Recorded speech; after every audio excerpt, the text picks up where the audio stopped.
Shalom, sahabat Lexio Divina yang dikasihi Tuhan Yesus Kristus. Selamat pagi. Dalam episode penutup dari seri pengajaran Purifying Hope, kita akan belajar tentang keadaan saat Dia menyatakan dirinya. Dalam kedatangan Yesus Kristus yang pertama sebagai manusia, umat Allah diberikan janji untuk pengharapan akan kedatangan Mesias sebagai penebus dosa manusia. Apa yang dibayangkan pada waktu kedatangannya pertama sekali itu oleh kebanyakan orang tidak seperti harapan umum. Mereka berharap seorang raja damai itu datang dari keluarga kerajaan, lahir di istana, penuh dengan keagungan, penuh dengan perlindungan yang ketat dari aparat keamanan. Karena ini adalah seorang Mesias, pembebas. Akan tetapi sebaliknya, Yesus Kristus lahir di tempat yang kecil di kota Bethlehem, hampir terlupakan. Sederhana, walaupun tetap penuh dengan keajaiban dan kemuliaan. Karena kumandang nyanyian para malaikat itu menyanyikan seruan, kemuliaan bagi Allah di tempat yang maha tinggi, dan damai sejahtera di bumi di antara manusia yang berkenan kepadanya. Dan saat ia menyatakan dirinya sebagai Mesias, justru manusia menyalibkan dia. Sekali lagi, keajaiban terjadi. Allah membangkitkan Yesus dan dia naik ke sorga penuh dengan kemuliaan di hadapan murid-muridnya. Dalam bacaan kita pada hari ini, di 1 Yohanes pasal yang kedua ayat 28 dan 1 Yohanes 3 ayat 2, dikatakan, "Maka sekarang anak-anakku, tinggallah di dalam Kristus, supaya apabila ia menyatakan dirinya, kita beroleh keberanian percaya dan tidak usah malu terhadap dia pada hari kedatangannya." Saudara-saudaraku yang kekasih, sekarang kita adalah anak-anak Allah, tapi belum nyata apa keadaan kita kelak. Akan tetapi kita tahu bahwa apabila Kristus menyatakan dirinya, kita akan menjadi sama seperti dia. Sebab kita akan melihat dia dalam keadaannya yang sebenarnya. Dalam dua ayat ini, terdapat dua frasa yang menyebutkan menyatakan dirinya. Inilah sebenarnya pengharapan orang percaya yang membuat kita bisa teguh menghadapi keadaan sukar, keadaan yang tidak pasti, dan mungkin bahkan penderitaan sekalipun. Ketika dia menyatakan dirinya. Dan pernyataan ini berarti tentang Yesus yang akan menyatakan dirinya saat kedatangannya yang kedua kalinya. Hal ini juga dikatakan oleh Rasul Paulus di dalam Kolose pasal yang ketiga ayat yang keempat. Apabila Kristus yang adalah hidup kita menyatakan diri kelak, kamu pun akan menyatakan diri bersama dengan dia dalam kemuliaannya. Rasul Petrus dalam 1 Petrus 5 ayat 4 berkata, "Maka kamu, apabila Gembala Agung datang, kamu akan menerima mahkota kemuliaan yang tidak dapat layu." Semua rasul-rasul utama dalam perjanjian baru, baik itu Rasul Yohanes, Paulus maupun Petrus, semua memiliki pengertian yang sama bahwa hari menyatakan dirinya itu adalah kedatangan Yesus Kristus yang kedua kalinya. Dan harapan ini adalah sebuah pengharapan yang mulia. Karena dikatakan, apabila ia menyatakan dirinya, kita akan melihat dia. Dan kita akan menjadi serupa dengan dia. Dan kemudian pada waktu dia menyatakan diri bersama dengan kita, maka kita mendapatkan kemuliaan. Wow, luar biasa ini. Kita melihat, lalu kemudian kita menjadi serupa seperti Kristus, dan kita akan menyatakan diri di dalam kemuliaan Kristus. Sungguh sebuah pengharapan yang luar biasa. Untuk itu ada 4 elemen yang perlu kita pahami pada waktu dia menyatakan diri. Supaya kemudian kita tahu bagaimana mengantisipasi, membangun pengharapan sewaktu dia datang. Kalau 2000 tahun yang lalu orang Israel itu menanti-nantikan kedatangan Mesias, ternyata yang datang di tempat yang sangat sederhana. Maka kali ini kita diberikan pengertian seperti apa kedatangan Kristus itu.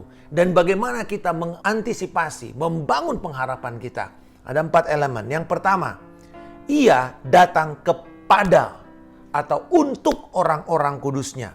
Ini yang dikatakan oleh Alkitab sebagai waktu pengangkatan gereja. Rapture of the church. Yesus pertama menyatakan janjinya kepada murid-muridnya di dalam Yohanes 14 ayat 1 dan 2. Bahwa dia pergi menyiapkan rumah bagi kita di sorga. Dan akan datang kembali dan membawa kita ke tempat di mana dia berada. Karena di mana Yesus berada, di situ pun kita berada. Pada waktu pengangkatan, semua orang yang hidup dan yang percaya di dalam Kristus akan mengalami waktu kemuliaan. Dalam sekejap mata dikatakan, kita akan diangkat. Kita akan lenyap dari bumi ini. Dan sudah ada di sorga.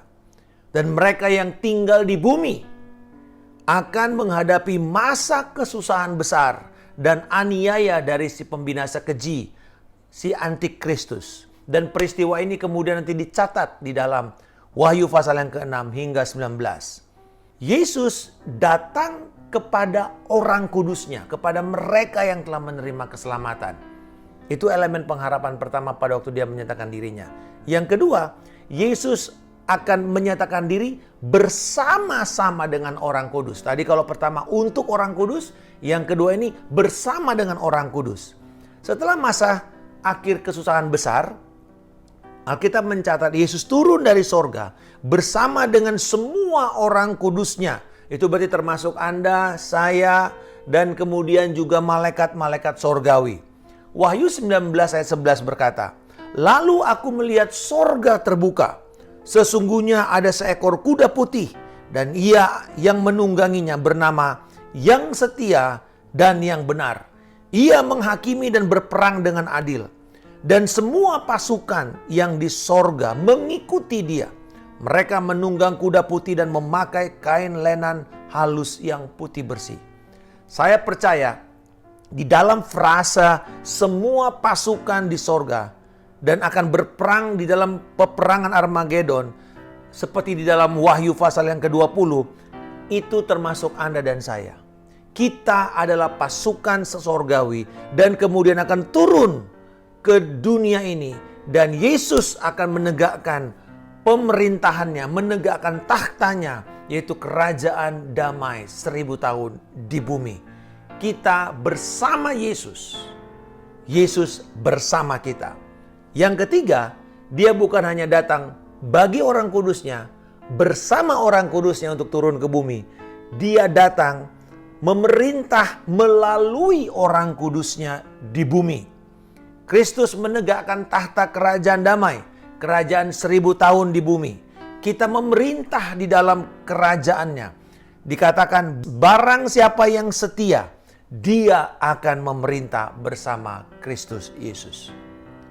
Dan yang terakhir, yang keempat, bukan hanya dia datang untuk orang kudusnya, bersama orang kudusnya, melalui orang kudusnya dia memerintah, tetapi juga dia akan tinggal bersama orang-orang kudusnya di langit yang baru dan bumi yang baru untuk selama-lamanya. Wahyu 21 ayat 1-3. Lalu aku melihat langit yang baru dan bumi yang baru, sebab langit yang pertama dan bumi yang pertama telah berlalu, dan laut pun tidak ada lagi. Dan aku melihat kota yang kudus, Yerusalem yang baru, turun dari sorga, dari Allah, yang berhias bagaikan pengantin perempuan yang berdandan untuk suaminya. Lalu aku mendengar suara yang nyaring dari takhta itu berkata, lihatlah, kemah Allah ada di tengah-tengah manusia, dan ia akan diam bersama-sama dengan mereka. Mereka akan menjadi umatnya, dan ia akan menjadi Allah mereka. Inilah gambaran bumi yang akan kita hidupi. Setelah bumi yang sekarang ini, yang sedang kita hidupi ini, hancur, berlalu, maka akan ada bumi yang baru, langit yang baru, Yerusalem baru. Tidak ada lagi laut dikatakan, tetapi ada sumber air yang jernih seperti kristal. Tidak ada lagi penderitaan, kesakitan, kesengsaraan, apalagi kematian. Dan yang paling utama, kita akan tinggal bersama-sama dengan Yesus selama-lamanya. Dan Dia di tengah-tengah kita. Inilah yang disebut dengan harapan yang sesungguhnya, yang mulia, yang murni, yang hidup, dan pengharapan yang pasti akan terjadi. Dan biarlah pengharapan itu kita bawa sekarang untuk kita jalani kehidupan ini. Akhir dunia ini tidak akan berakhir tanpa Yesus Kristus. Kisah hidup peradaban manusia tidak akan berhenti sampai Yesus menutup kisah itu.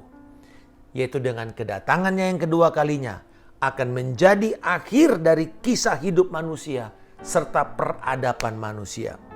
Yesus yang menutup semua kisah peradaban manusia dan memberikan peradaban yang baru. Untuk itu, saya mau mengajak kita semua.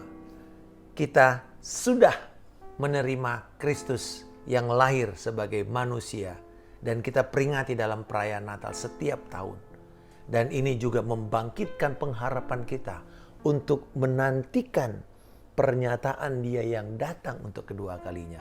Dia datang untuk kita. Dia datang bersama kita, Dia akan datang melalui kita, dan Dia akan datang untuk tinggal bersama-sama dengan kita selama-lamanya. Bapa di sorga, aku bersyukur untuk firman-Mu. Karena semakin aku mengenal firman-Mu, semakin aku mengenal Engkau dan menjadikanku rindu untuk bertumbuh serupa dengan Kristus. Berikanlah aku kekuatan untuk menyatakan kebenaran-Mu. Penuhilah aku dengan keajaiban kasih-Mu, sehingga aku bisa membagikannya kepada sesamaku manusia sambil menantikan kedatangan-Mu yang kedua kalinya. Di dalam nama Tuhan Yesus Kristus, aku telah berdoa dan mengucap syukur. Haleluya. Amin. Salam kemenangan. Saya Pendeta Markus Simanjuntak.